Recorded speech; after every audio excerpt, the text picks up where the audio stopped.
మా చైర్మన్ గారు బ్రహ్మానంద సార్ 2 నిమిషాలు మాట్లాడారు. మా ఆహ్వానాన్ని మన్నించి ఈరోజు ఇక్కడికి చేసినటువంటి ముఖ్య అతిథులు డాక్టర్ సంపత్ కుమార్ గారు కానీ, మన నరసింహారావు గారు పేరు, అట్లాగే ఇక్కడికి వచ్చిన కళాకారులందరికీ కూడా పేరు పేరున ధన్యవాదాలు తెలియజేసుకుంటున్నాం జెట్ న్యూస్ తరఫున. ముఖ్యంగా మీకు ఈ ప్రోగ్రామ్ కాన్సెప్ట్ అర్థమైంది.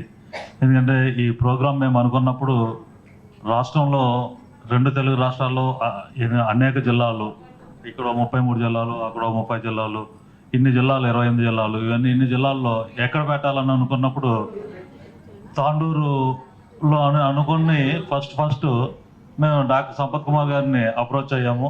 సార్ కూడా ఒకటే అన్నారు, తాండూరు వెనకబడిన ప్రాంతం అంటారు, ఇక్కడ ఈ ప్రాంతంలో కళాకారులను కానీ నా చెప్పినట్టుగా క్రికెట్కి సంబంధించి కానీ, క్రీడాకారులకు సంబంధించి కానీ ఏదైనా ఒక ఈవెంట్స్ లాగా చేసి ఇక్కడ జనాలకి గుర్తింపు తీసుకొచ్చే బాధ్యత తీసుకుంటే నేను ముందుంటా, దానికి నా పూర్తి సహకారం అందిస్తా.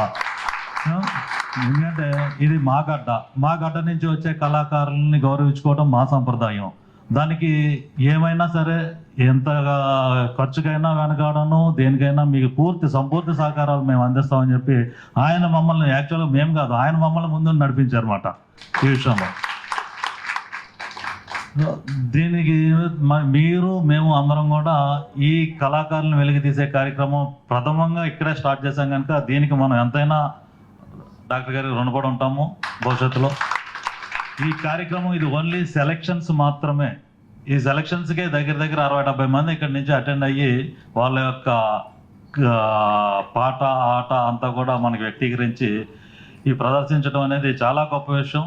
ఇది ఇక్కడతో లేదు, ప్రతి జిల్లాలో కూడా మనం చేయదలుచుకున్నాము. దీని నెక్స్ట్ ప్రోగ్రామ్ ఆల్రెడీ మనం నల్గొండ ప్లాన్ చేసాము, ఆ నెక్స్ట్ కరీంనగర్ ప్లాన్ చేసాము. ఇందా సార్ అన్నట్టుగా ఈ జానపద పాటలు, పల్లె పాటలు అనేది వరంగల్, కరీంనగర్ ఈ జిల్లాలకి అక్కడ కళాకారులు పరిమితం అయ్యారు అనుకునేది కాదు.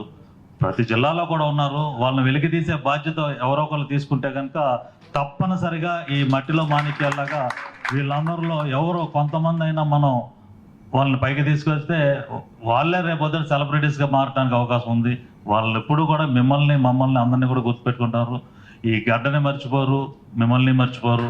సో ఈ కార్యక్రమం మనం మొదలుపెట్టాం కనుక దీనికి 29వ తేదీ వినాయక కన్వెన్షన్ హాల్లో ఇప్పుడు ఏదైతే ఈ 100 మంది సమక్షంలో మనం ఆడి పాడి అలరించామో, వినాయక కన్వెన్షన్లో 29వ తేదీ వేలాది మంది సమక్షంలో మీ కార్యక్రమం విజయవంతం చేయాలి. మీతో పాటు ఇంకా కళాకారులు కానీ వాళ్ళ సంబంధించిన వాళ్ళు కానీ అందరూ కూడా ఆహ్వానితులే.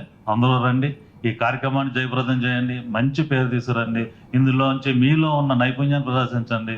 దీనికి మా వంతు సహకారం స్థానికంగా డాక్టర్ గారు కానీ, మన నరసింహారావు గారిని, ఇంకా పెద్దలు అందరి సహకారం ఎప్పుడు మీకు కూడా ఉంటుంది. సో అందరికీ కూడా పేరున ధన్యవాదాలు తెలియజేసుకుంటూ ముగిస్తున్నాం.